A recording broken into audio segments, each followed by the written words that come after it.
Hello guys, welcome to अफसर academics.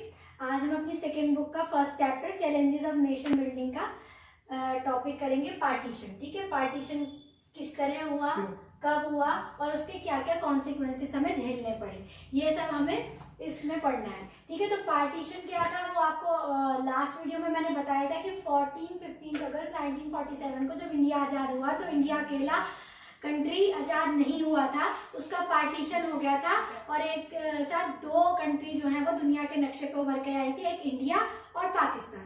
तो ठीक है, जो ये इंडिया का जो पार्टीशन किया गया था वो किस बेस पे किया गया था, वो रिलीजन के बेस पे किया गया था। दुनिया में पहली बार ऐसा हुआ था जब रिलीजन के बेस पे किसी कंट्री का पार्टीशन किया गया हो।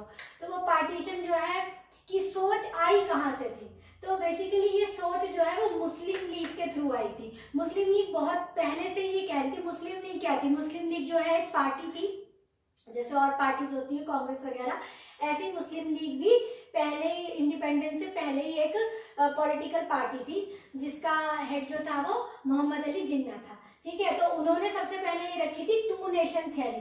टू नेशन थियरी का क्या मतलब था?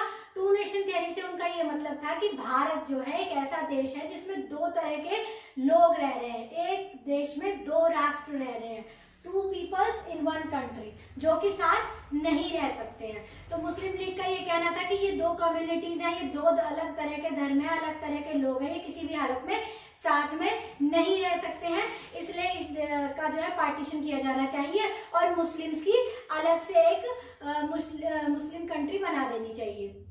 लेकिन जो है कांग्रेस इसके बिल्कुल पक्ष में नहीं थी, उसने बहुत अपोज किया। लेकिन एट लास्ट जो पॉलिटिकल इश्यूज उस पूरे टाइम में चले तो कांग्रेस, मुस्लिम लीग और की मीटिंग्स चलती रही और ब्रिटिश रूल तो उस टाइम था ही, तो ब्रिटिश को इस बात से कोई मतलब नहीं था कि ये साथ में रहें या अलग हो जाए। उनके लिए तो बढ़िया ही था, ठीक है इन्हें छोड़ के जा रहे हैं तो पहले ही बर्बाद कर चुके हैं, पार्टीशन और कर जाते हैं तो ये लोग आगे तक के लिए बर्बाद हो जाएंगे। तो फिर उन्होंने ये सबने मिलकर डिसाइड कर लिया कि ठीक है इंडिया का जो है पार्टीशन कर दिया जाएगा रिलीजन के बेस पे, जिसमें कि एक जो हिंदुस्तान होगा उसमें हिंदू रहेंगे और जो पाकिस्तान बनाया जाएगा उसमें मुस्लिम रहेंगे।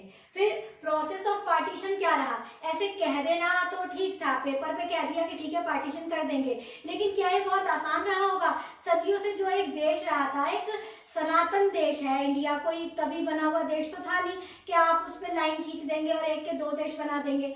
तो क्या क्या प्रोसेस रहा उसका, तो वो क्या रहा? एक तो बहुत ही पेनफुल था और डिफिकल्ट था।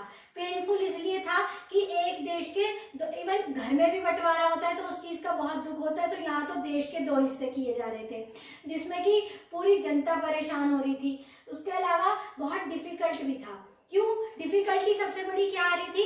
एक तो बहुत हार्ट ब्रेकिंग था ऑब्वियसली सभी के लिए, तो पॉलिटिकल पार्टीज के अलावा आम जनता कोई नहीं चाहती थी कि हमको अलग कर दो, कोई अपना घर बार छोड़ के दूसरे देश में जाके धर्म के नाम पर बसना नहीं चाहता था, लेकिन पॉलिटिकल पार्टीज ये सब चाहती थी। तो डिफिकल्टी क्या आ रही थी कि इंडिया में जो ब्रिटिश इंडिया थी उस टाइम कोई भी एक ऐसी सिंगल बेल्ट नहीं थी जिसे आप ये कह देते कि भाई यहाँ पे मुस्लिम रहते हैं तो इतना हिस्सा काट के बना दो पाकिस्तान। अब क्या था, फिर कैसे करते उसको? ऐसा तो था नहीं कि बीच में से निकाल के एक हिस्सा अलग उठा के रख दिया और उसका पाकिस्तान बना दिया। तो उसके लिए फिर क्या डिसाइड हुआ? एक लंबा बातचीत का सेशन चला और उसके बाद ये डिसाइड हुआ कि जो ईस्ट है और वेस्ट दो पाकिस्तान बना दिए जाएंगे, क्योंकि ईस्टर्न बेल्ट में कुछ ज्यादा मुसलमान रहा करते थे और वेस्टर्न में भी। तो इस तरह से दो साइड हमारे पाकिस्तान बन गया जिसमें बीच में इंडिया की टेरिटरी थी, जैसे कि ये अपना इंडिया हो गया और इधर पाकिस्तान बन गया और इधर पाकिस्तान बन गया। बीच में मतलब इन्हें इधर से इधर जाना है तो पूरा इंडिया को क्रॉस करके जाना होगा। तो ये अपने आप में ये बहुत बेकार सा डिसीजन था, लेकिन क्योंकि मुस्लिम इसी तरीके से रह रहे थे इसलिए जो है ये डिसाइड हुआ कि इस तरह से पार्टीशन किया जाएगा। तो दो साइड में ये डिसाइड हो गया कि पाकिस्तान बनाया जाएगा, ईस्ट पाकिस्तान और वेस्ट पाकिस्तान। लेकिन इस बात को भी सारे मुस्लिम्स नहीं पसंद कर रहे थे। मैंने आपको पहले भी बताया कि आम जनता नहीं चाह रही थी। आम जनता में भी बहुत सारे मुस्लिम लीडर्स ऐसे थे जो नहीं चाहते थे कि पार्टीशन हो। उनमें से जो सबसे इम्पोर्टेंट थे वो थे खान अब्दुल गफ्फार खान, जिनको फ्रंटियर गांधी के नाम से भी जाना जाता है, क्योंकि वो गांधी को बहुत ज्यादा फॉलो किया करते थे और उनकी बात समझा करते थे। तो खान अब्दुल गफ्फार खान, फ्रंटियर गांधी ने अपोज किया कि कोई जरूरत नहीं है मुस्लिम्स के लिए अलग से देश बनाने की, भारत एक देश है और हम सब साथ में रहेंगे।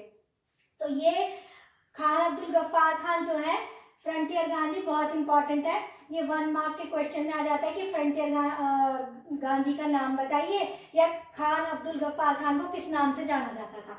तो ये एक इम्पॉर्टेंट क्वेश्चन है, इसको जरूर लर्न कर लीजिएगा, ठीक है।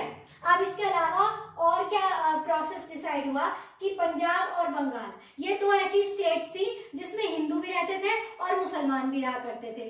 तो पंजाब और बंगाल दोनों का इस तरह से पार्टीशन किया गया कि आधा पंजाब पाकिस्तान में चला गया, आधा हिंदुस्तान में हो गया, आधा उधर से पाकिस्तान में चला गया बंगाल, और आधा हिंदुस्तान में रह गया।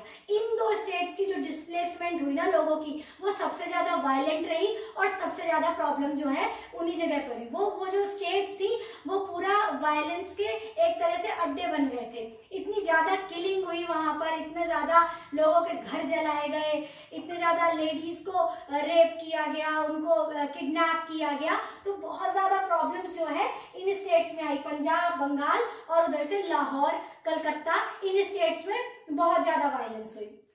उसके अलावा और क्या प्रॉब्लम आई? माइनॉरिटीज की प्रॉब्लम थी, क्योंकि बोथ साइड्स ऐसा हो गया था कि जो माइनॉरिटी थी, मान लीजिए आपने ये कह दिया कि भाई जो भी मुसलमान है वो उठ के पाकिस्तान चले जाओ, और पाकिस्तान में कह दिया कि हिंदुस्तान उठ के यहाँ आ जाओ, यानी कि वो अपने ही देश में माइनॉरिटीज बन गए थे। उन्हें ऐसा लगने लगा था कि हम बिल्कुल अनडिजायरेबल एलियंस बन गए हैं, कि हम अपने ही पुरखों के घरों में रहते हुए अब हमारी कोई वैल्यू नहीं रह गई है और हम यहाँ पे अनजान बन गए हैं। वो एकदम से जैसे उनके सर पे से छत चली गई थी। तो वो उनके लिए बहुत ही प्रॉब्लम का इशू हो गया था कि वो इतने बड़े ट्रॉमा से कैसे निकलेंगे, ठीक है। इसके अलावा वायलेंस जो थी वो आउट ऑफ कंट्रोल हो गई थी। लीडर्स ने ये सोचा था कि थोड़ी बहुत वायलेंस तो होगी जब पार्टीशन होगा, लेकिन उनकी सोच से बहुत ज्यादा हो गया। ह्यूमन हिस्ट्री में पहली बार ऐसा हुआ था कि इतना बड़ा तो ये हुआ था कि इतने सारे लोग इधर से उधर गए थे और उसमें इतना ज्यादा वायलेंट रिएक्शन हुआ था, लोगों में इतने ज्यादा दंगे हुए थे। तो सारी जो है आउट ऑफ कंट्रोल हो गया। ना इंडिया की गवर्नमेंट उनको संभाल पा रही थी, ना पाकिस्तान गवर्नमेंट संभाल पा रही थी। ट्रेन में जो है डेड बॉडीज भर भर के आया करती थी, लाहौर से यहाँ और अमृतसर से वहां। तो इस तरह से ये बहुत ही दुख और ट्रॉमा वाला टाइम रहा था इंडिया और पाकिस्तान दोनों के लिए। अब क्या कॉन्सिक्वेंसेस ऑफ पार्टीशन क्या हुए? ये एक अनप्लान्ड था और ट्रेजिक ट्रांसफर ऑफ पॉपुलेशन था इन ह्यूमन हिस्ट्री, ये मैंने आपको भी बता ही दिया है। अनप्लान्ड इसलिए था कि पहले से ऐसा कुछ डिसाइड नहीं करा गया था कि दोनों साइड की माइनॉरिटीज को इस चीज में बिठा के वहां छोड़ देंगे और उन वालों को यहाँ कर देंगे। अचानक से उन लोगों को बता दिया गया कि जी पार्टीशन हो गया और जिसको वहां जाना है वहां चले जाइए दूसरे देश में, मुस्लिम वहां जा सकते हैं और हिंदू जो मुस्लिम एरिया बन चुका था, पाकिस्तान बन चुका था, वहां से हिंदू यहाँ आ सकते हैं। लेकिन क्या ये इतना इजी था? तो उन लोगों के लिए बिल्कुल भी इजी नहीं था, जिसकी वजह से क्या हुआ, बोथ साइड बहुत सारे लोग मारे गए, बहुत सारे लोगों का किलिंग हो गई।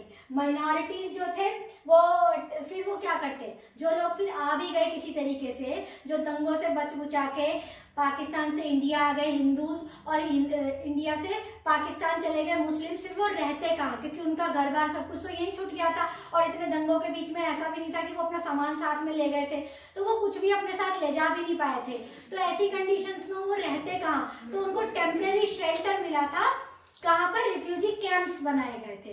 तो जैसे दिल्ली में बहुत सारे रिफ्यूजी कैंप्स बनाए गए थे जहां पर ये लोग रहते थे, पर उन रिफ्यूजी कैंप्स की भी कंडीशंस कोई बहुत ज्यादा अच्छी नहीं थी, क्योंकि देश तभी तभी आजाद हुआ था, देश में और भी बहुत सारी प्रॉब्लम्स थी और हम इकोनॉमिकली उतनी अच्छी कंडीशन में नहीं थे कि रिफ्यूजीज को बहुत अच्छी तरह से हैंडल कर पाते। तो लोगों ने जो है एक तरह से बिल्कुल हेल की लाइफ को उस टाइम फेस किया।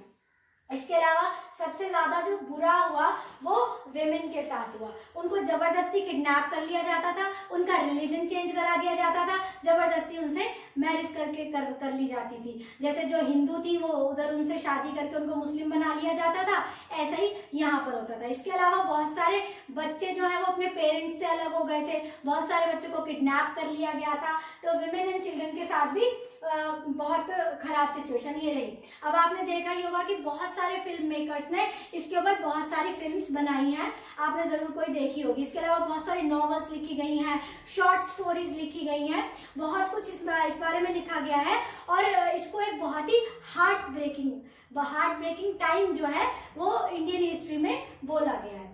अब आप ये देखिए कि इस टाइम पे जो डिवीजन हुआ था वो किस तरीके से हुआ था। अब पार्टीशन होना था तो ये भी डिसाइड होना था कि भाई चीजें कैसे बटेंगी। तो चीजों के बटने में क्या डिसाइड हुआ कि दोनों देशों को क्या क्या मिलेगा। उसमें प्रॉपर्टीज भी बांटी गई आपस में, जो लाइबिलिटीज थी दोनों उस टाइम इंडिया के ऊपर वो भी दोनों में बांटी गई। इसके अलावा जो भी एसेट्स थे, एसेट्स में छोटी छोटी चीजें भी, even table, typewriter, pen, pencil, chair, ये सब चीजें भी आपस में बांटी गई थी। इसके अलावा जो गवर्नमेंट ऑफिसर्स थे, जो रेलवेज थी, हर चीज को आपस में बांटा गया था। इसके अलावा और क्या हुआ था, 80 लाख पीपल जो है वो माइग्रेट किया था उन लोगों ने, मतलब 80 लाख लोग एक तरफ से दूसरी तरफ गए थे, जो अपने आप में ह्यूमन हिस्ट्री में इससे पहले नहीं हुआ था। और 5 to 10 लाख पीपल जो है वो मारे गए थे इस पूरे मैस्कर में, इस पूरे दंगे फसाद में। तो इसके बावजूद भी, इतना सब होने के बाद भी, क्या आपको ऐसा लगता है कि सारे के सारा हो गया था कि सारे मुसलमान पाकिस्तान चले गए थे और सारे हिंदू आ गए थे यहाँ पर? ऐसा तब भी नहीं हो पाया था। इतने दंगे हुए, इतनी प्रॉब्लम्स झेली, एक देश के 2 देश बना दिए, लेकिन प्रॉब्लम फिर भी नहीं वो सॉर्ट आउट हुई थी। तब भी इंडिया में 12% मुस्लिम्स रह गए थे, क्योंकि गांधी जी ने वैसे ही कह दिया था कि भाई जिसको जाना है वो जाए और जिसको नहीं जाना है उसको कोई जबरदस्ती नहीं है। तो इंडिया में उस टाइम भी 1951 में 12% मुस्लिम यहाँ पर रह गए थे। तो अब इंडिया के सामने ये बात थी कि भाई अब इंडिया क्या करे। पाकिस्तान तो ये कह के अलग बना था कि हमें अपनी अलग इस्लामिक कंट्री बनानी है, तो वो तो एक इस्लामिक कंट्री बन गया था। उन्होंने तो अपना सब कुछ इस्लाम के हिसाब से बना लिया था और ये कर दिया था कि भाई मुस्लिम्स वहां पर ज्यादा फायदे में रहेंगे। लेकिन इंडिया ने ये सोचा कि हमारे यहाँ पर, क्योंकि मुस्लिम 12% मैंने आपको बता दिया कि तब भी थे, इसके अलावा और भी बहुत सारे धर्म थे, हिंदू, मुस्लिम, सिख थे, क्रिश्चियंस थे, ये सब लोग थे। तो इंडिया ने डिसाइड किया कि इंडिया में रिलीजन के बेस पर किसी के साथ किसी भी तरह का कोई डिस्क्रिमिनेशन नहीं होगा। सब सिटीजन होंगे, चाहे कोई मुस्लिम हो, चाहे वो किसी भी रिलीजन का हो, सब इंडिया के सेम सिटीजन होंगे, सबको सेम राइट्स दिए जाएंगे। और इंडिया एक हिंदू स्टेट नहीं बना, इंडिया एक सेक्युलर स्टेट बना। सेक्युलर स्टेट मतलब जहाँ पे धर्म के नाम पर किसी के साथ कोई भी डिस्क्रिमिनेशन नहीं किया जाता है। और ये चीज हमारे कॉन्स्टिट्यूशन में भी अच्छी तरह से डिस्क्राइब्ड है कि इंडिया एक सेक्युलर कंट्री है। तो ये एक पूरा फेज आपको पता चला है कि पार्टीशन के टाइम इंडिया ने कितनी प्रॉब्लम झेली। एक देश से हम 2 देश हो गए। हमारे अपने लोगों को, चाहे वो हिंदू थे या मुसलमान थे, सबको कितनी प्रॉब्लम झेलनी पड़ी, कितने लोग मारे गए और कितने लोगों के घर उजड़ गए। तो ये एक बहुत ही खराब जो है सिचुएशन रही थी हमारी इंडियन हिस्ट्री में। तो आपको इसके बारे में पता जरूर होना चाहिए। इसके बारे में लॉन्ग क्वेश्चन भी आ सकता है। और बेसिकली ये खान अब्दुल गफ्फार खान तो इसमें बहुत ही इंपॉर्टेंट है, ये 1 मार्क में अक्सर आ जाता है।